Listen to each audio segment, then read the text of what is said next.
Hi everyone, my name is Monica Arenas and I'm a current student on the Clinical Mental Health Counseling Program at HBU. I'm taking right now the course on Crisis and Trauma Counseling, and this video is part of a assignment where should talk about a video called Stage of the Disaster.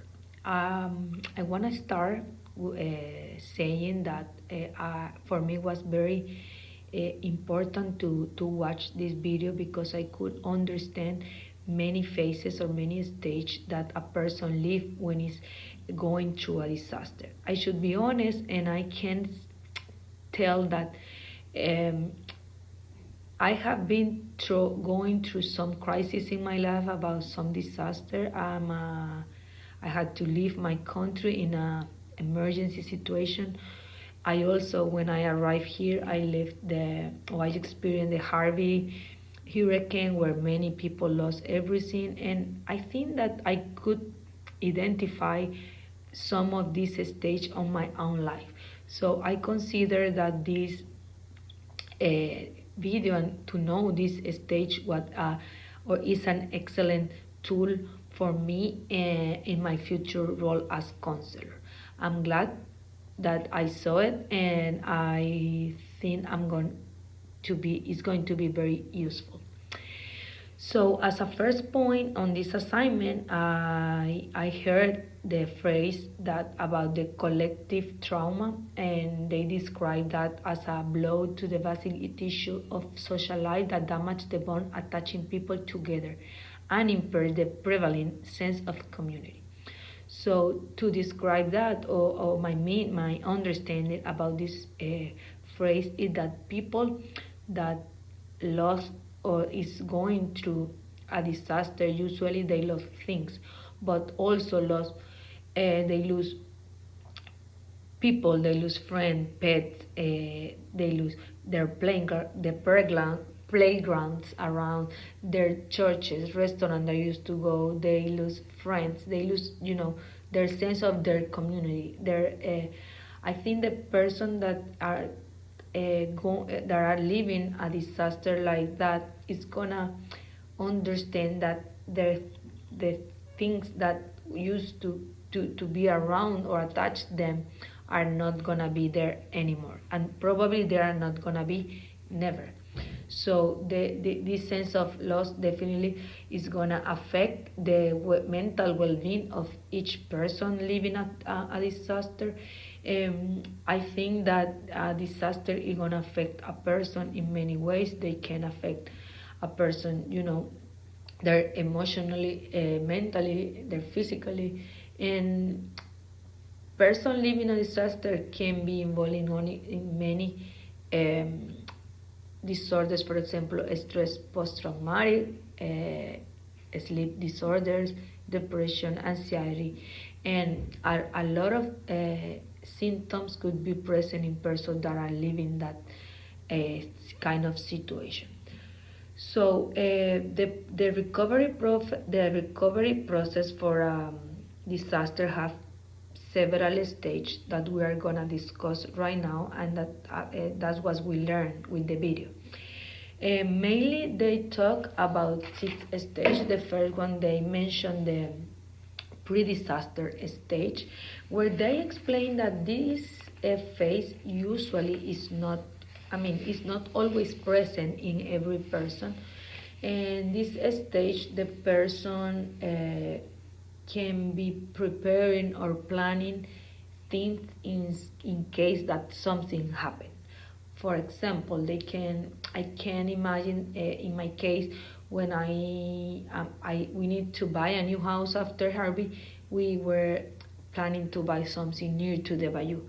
If we are planning to move, we are just wanna be prepared that with all our stuff in a Ziploc bag, passport and important things, because we don't want to be not ready if something happen again.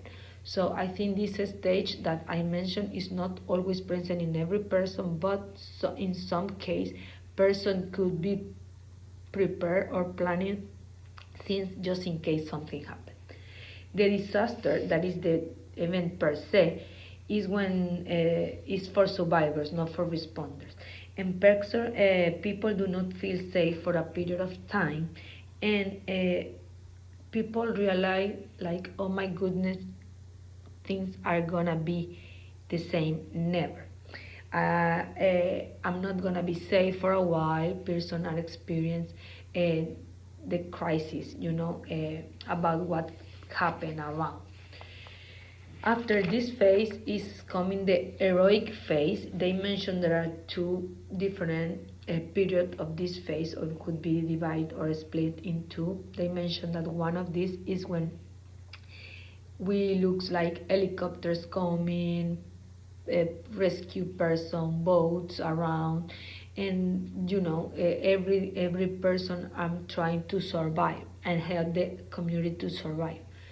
And then there are another phase where the community is like no helping each other in terms to be okay. For example, they mentioned that people do the cut hair for others, or can help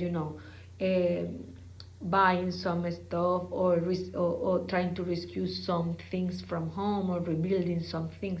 So the heroic phase, the person is trying to restore the community per se and helping in this process.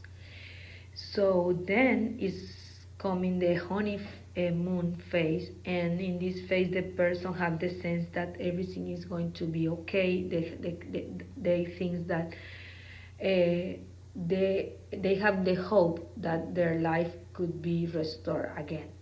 In this phase, usually there are a lot of people around helping, there are money, there are resources, and I think the attention is over this situation.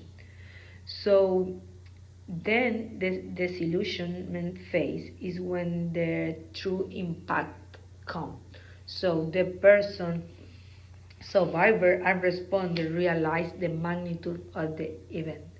They can start feeling that the resource and the attention is going down and are dismissed. There are also fatigue, not just in the persons who is living the disaster, but also in the persons around that are helping.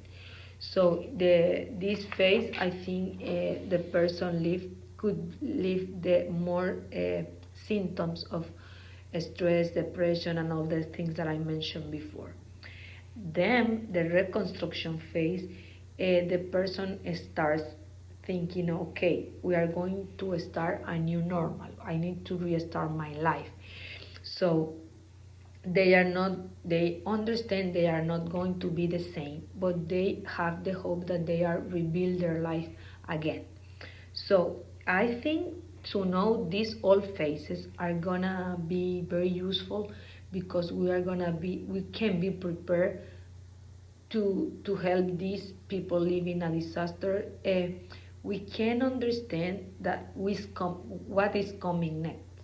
So we can also educate our clients, or the people living about this kind of reaction, at let them understand that these reactions are gonna change over the time. So I am, as I said before, I'm glad to learn. I have been learning about this topic, this amazing topic, because disaster happens, and definitely this is gonna help us in our future roles as counselor. I want to conclude saying that I have included the following resource in my response: The Stage of Disaster. This is a video took from the HBU online course Developmental, and the Miller book called Fundamental of Crisis Counseling 2012. Thank you for listening, and I hope you have a wonderful day. Bye-bye.